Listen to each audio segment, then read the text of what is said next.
Raise your hand. Let me see, raising of hands. If you would likely remember what you heard about the Kalinago this morning. Ooh, we got a lot of hand raising. Those of you online, you can write in. So we got a lot of hand raising. So raise your hand if you could remember the bathroom faucet brand at the last hotel at the last vacation you were on. I didn't think so. I didn't think so. Just 1 second, this is not the right PowerPoint. I didn't think so. And that's because we are talking about the emotional power of cultural tourism. It's not just memories, it's feelings. It's not just feature. So what just happened when you saw the Kalinago? There was an emotion. Didn't you feel a little emotion when she spoke about the way the house was blown down? So that's the power of cultural tourism. It's not just sightseeing, it's soul seeing. And that's what I want to talk about this morning. So, hi, I'm T. Jennifer Edwards. T is for a unique name that I don't even use. And I sat next to, Mr. Butler, who also has a name that he doesn't use. It's very unique. We don't want that to happen to culture. We don't want to have something that is unique that we don't want. And I'll tell you, just from data that we've been seeing, cultural tourism, just like what you've been seeing this morning, about 80% of the visitors are asking for more deeper cultural experiences in tourism activities. So last year in December, Condé Nast, they normally take, they normally do the survey of the best location, the best destination. And what they found is that 47% of the over 5 million travelers with them, they actually said that they were drawn to the destinations they traveled to in 2024 based on the cultural experiences. But with all of that, the UNWTO said, cultural tourism, it's one of the fast growing, but it still remains underdeveloped. And that's what we want to look at. We want to look at some non-technical innovations, non-tech innovations, because not all sustainable tourism solutions require advanced technology. You realize what was said this morning, the way the Kalinago, the way they continued fishing, their farming, and what is happening now, it's not depending on complex infrastructure. So non-tech innovations, not all sustainable tourism solutions require advanced technology, but these solutions, non-tech solutions, depend on human interactions. It depends on cultural heritage. It depends on local, it's driven by local wisdom, and it's driven by community creativity. So non-tech, it's really and truly a people-oriented sort of solution. And why does it matter? Because at the end of the day, culture lives in people. What we just saw, the culture is living in them.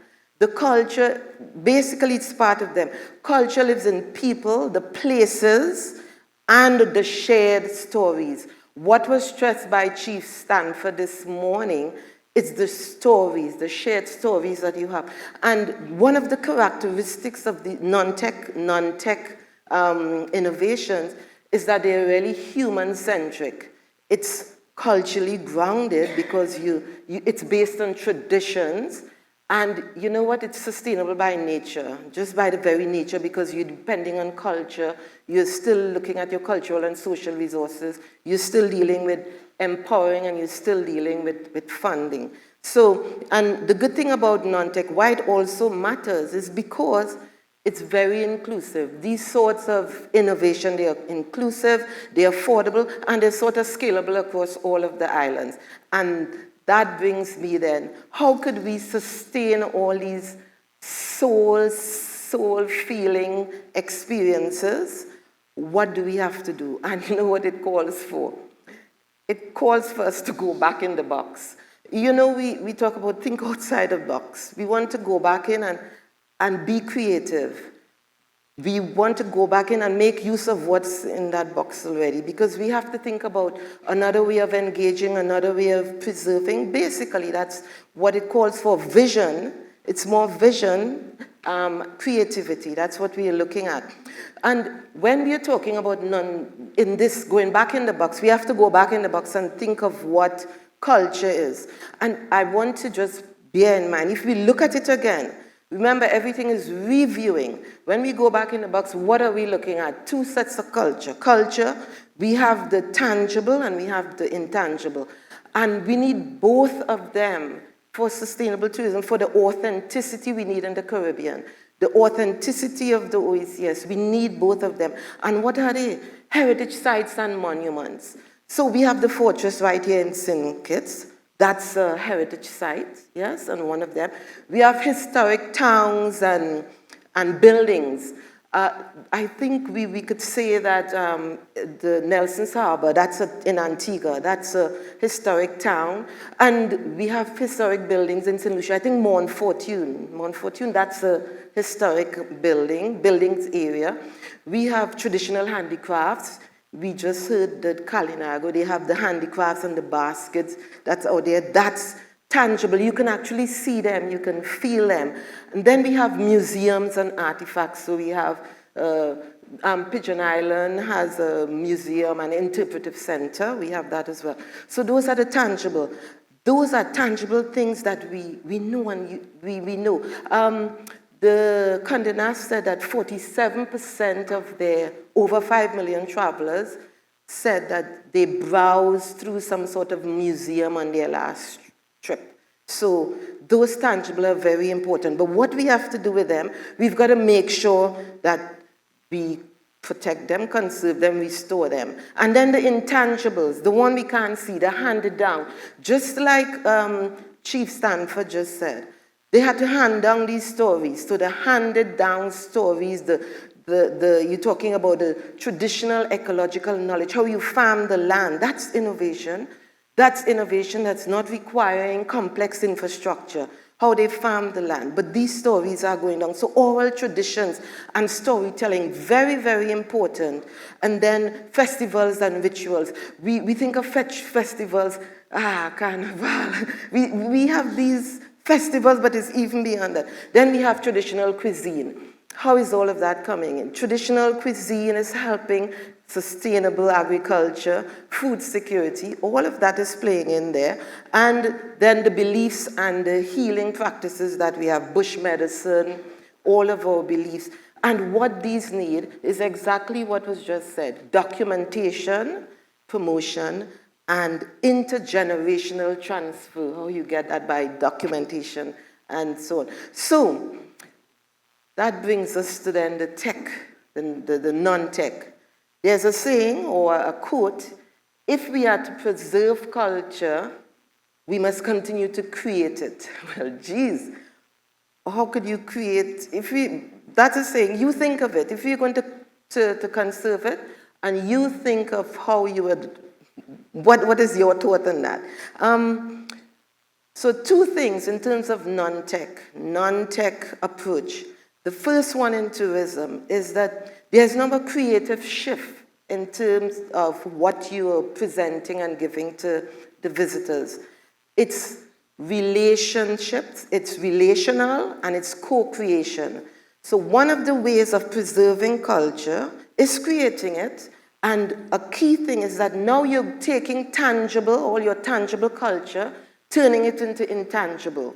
You're moving from just passive observation into more participatory. And that's how you're going, those are the type of non-tech innovations that we need now. And when you're doing that, you're actually adding value so you can get more economic value than what on your culture that you have now.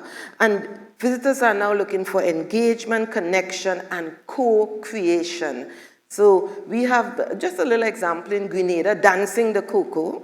They are actually in the process to the drum beats and everything. And I have with me, thank you, Ms. Walker, Hannes, the you look on your table, you see the St. Vincent chocolate that you have, yes, it's great. How would you then, this is a product, great. How would you like to then experience you actually making this chocolate? And this is where we get to next. I give you an experience of my sister, my niece, and my grandnieces. It's in Trinidad. It's one of the estates, and it's similar because I said it's scalable. We've seen the example in Grenada and St. Lucia. It's tree to bar experience. So now it's called tasting the history. You're tasting the history. So you go from the tree, you get to learn about the tree, and you get to learn about this is what happened to cocoa then. You get to learn, but ultimately is that you are co-creating. You are being part of the creation. You see the chocolate here. This is the chocolate here. And you're seeing the technique the chocolatier learned. So you're learning. You're still keeping the cocoa farm alive. You're still keeping it alive. Then you get to create your own bar. And, because you are part of it, then you get to decorate your bar however you want. Then, of course, you get to taste your handiwork, taste your creation, and you walk away with some very satisfied co-creators. So what we are doing now is looking at visitors as co-creators in the traditional production and consumption of any product, co-creators. And that's where we get our culture. We want everyone to enjoy as co-creators. The other area in our non-tech experience is eventification. Now, eventification is where you're turning cultural experiences into an event. And this is a slight example from Antigua. How many of you have been to Rum in the Ruins? Rum in the Ruins. It's transforming heritage into interactive events. So, just as a reminder, Antigua, if you have anybody from Antigua and Barbuda, Rum in the Ruins from the Antigua and Barbuda National Park. You need money to restore and renovate the whole cultural site. You need that. And you don't want to, how did they now get? What they did is that they actually put together an event. Come with us and have Rum in the Ruins. So you get to hear the story. It's only a certain amount. You're one way. You're listening. You're engaging. And who don't like a little sip of Caribbean rum as you go along? So it's really putting things into an event. And this is where we want to now, I really should consider all the little non-tech areas that we have. The idea is to convert culture into action. Convert culture into action so you actually feel. From story to stage. And these are some of I just put some little small areas there, but think about it. Think about, I know we have people, I just met, Nevis Conservation, who is it, Miss Dobson? Where is she? Miss Dobson, right. So you have the money, you have all your conservation sites, and we are saying now put culture into action. And here you have the farm to table or farm to fork, depending on the festival or the event that you're putting on. You know what you're helping there? You can help with farming, you can engage farmers much more, you can encourage, you have to bring it back, local farming, you can the type of techniques you used before, so you can have seafood, you're dealing with food security and all, so you're actually helping to preserve and to bring back all the ways you were doing something by having a farm to table. We have a lot of experiences around the region, and I'll leave you to say what you know in your own country. Trash to treasure. You're actually using upcycling material, and you have local artists who are showing different aspects of culture using upcycled material and what you have. Then the bean to bar, similar to the tree to bar experience. Then you're using action words here, sip and see. The Rum in the Ruin was actually a sip and see storytelling, and all of this, underlying all of this, you have storytelling, drink and draw. I went to a drink and draw experience in St. Vincent with a colleague of mine. It was very good. My drawing, yeah. But my drinking, it improved tremendously. That was a memorable occasion. So, yes, it was.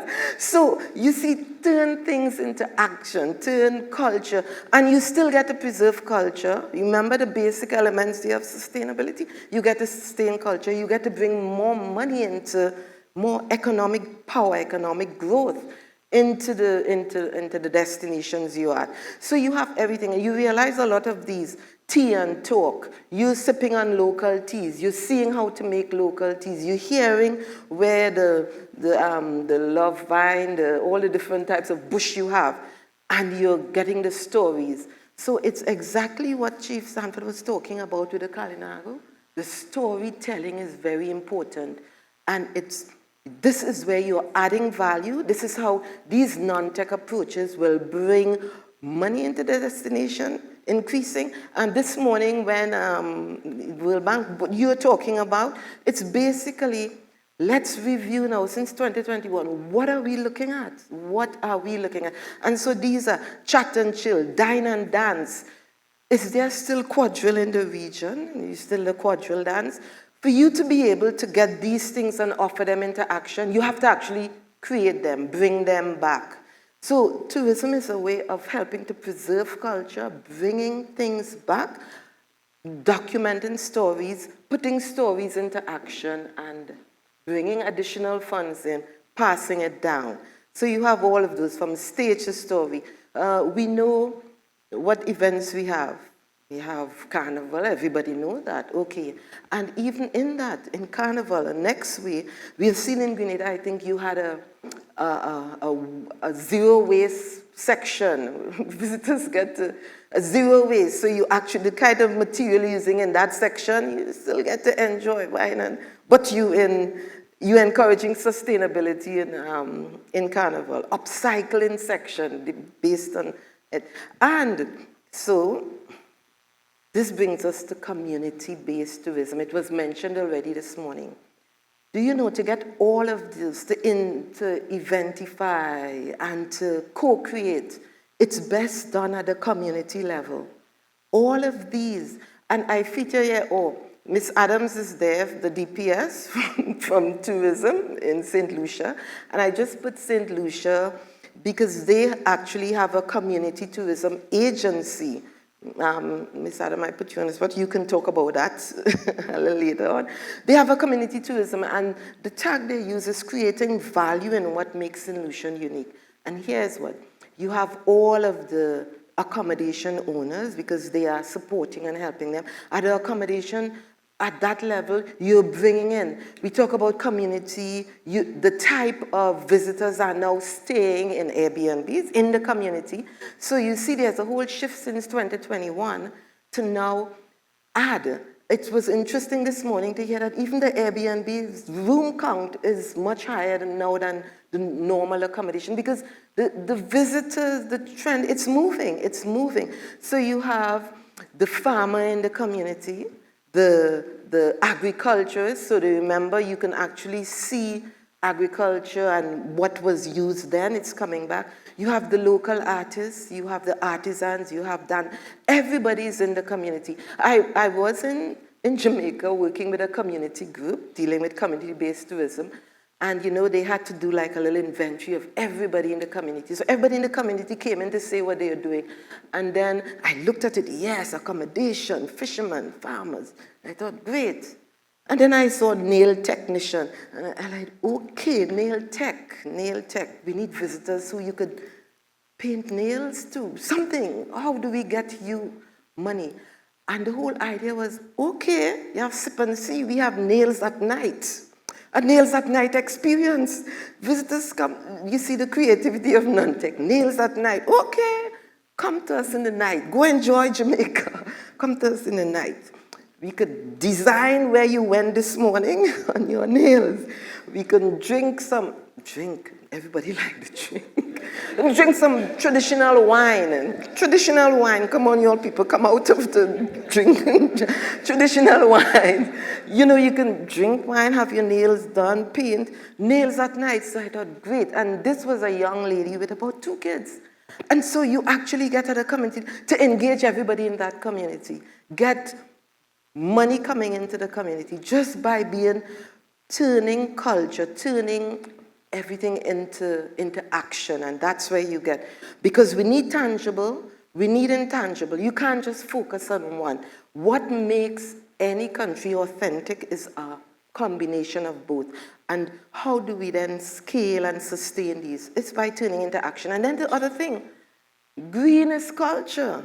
We inherit that. Green is culture. So you have cultural heritage walks. You have cultural trails. Everything green is culture. So what we're seeing, we are using now culture as a way for sustainable development and growth. And then the last thing, it's still a non-tech innovation, but we're back in the box. You know, we say we don't want to come out of the box. It's always come out of the box and be creative, be innovative. And I'm saying go back in the box and see what's there and then throw it out. One of the things is enabling cultural stewardship.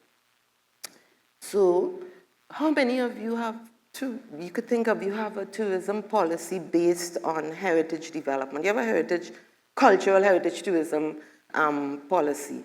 The good thing is, as I was speaking to Dr. Jules this morning, the OECS Council adopted their own cultural, within their policy, there's a cultural heritage part, but at the destination level, you have to think about you going into communities, so you're thinking of, there must be some sort of visitor code. You know, at the end of it, you really don't want to be breaking up the culture. So a visitor code, how you dress, what you do, no big deal on that. So is there something, in the Rum in the Ruin in Antigua, they're only going to have up to 25 persons per session, and it's not many sessions in that storytelling. So you know what that means? One, you're getting some premium prices. Talk about bringing money in. You're getting premium prices because everybody now, it's unique. They're only taking 25 people. Oh, and I'm on a waiting list. And just the fact that they're only taking 25 and you're on a waiting list make you want to go. You know, make you want to go, make you want to spend that money. So from a policy, you need to have clear policies, probably maximizing capacity. And there's also something called heritage impact assessment. Do you know in planning and tourism development, when a company comes, and you're always talking about environmental impact assessment, we want to make sure you don't damage the environment. But now, how about an impact assessment, cultural, I don't damage the culture. Anything that's coming in, we want to make sure that. And community engagement and then certification. But if I have to say there's one thing that policy-wise, you should recognize and incentivize cultural stewards. So you remember this morning, you were saying, how do you do it? You're going to incentivize these large hotels, and look at a community level and just do something, recognize and give badges for cultural stewardship. And so, if I leave you with three takeaways then, it will be to promote and preserve our heritage and identity. Preserve and promote it. And tourism can help to do that. It will be empower and engage. So you're empowering communities, you're empowering the local, indigenous, people within a destination, and you're engaging visitors in a way. It's non-tech. Now, mind you, technology initiatives are known to help with sustainability, but we cannot forget the non-tech items. Why? Because it's a people. Tourism it's a people, it's based on place and it's people.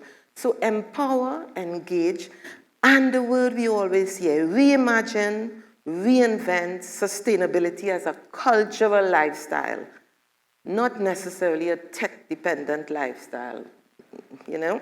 So reimagine, regenerate. And if we say excellence is doing normal things extraordinarily, then extraordinary excellent means visitors shouldn't just leave with photos, but with meaningful connections of sound. You heard the sound this morning, and thank the Kalinago for giving me that, the taste and stories.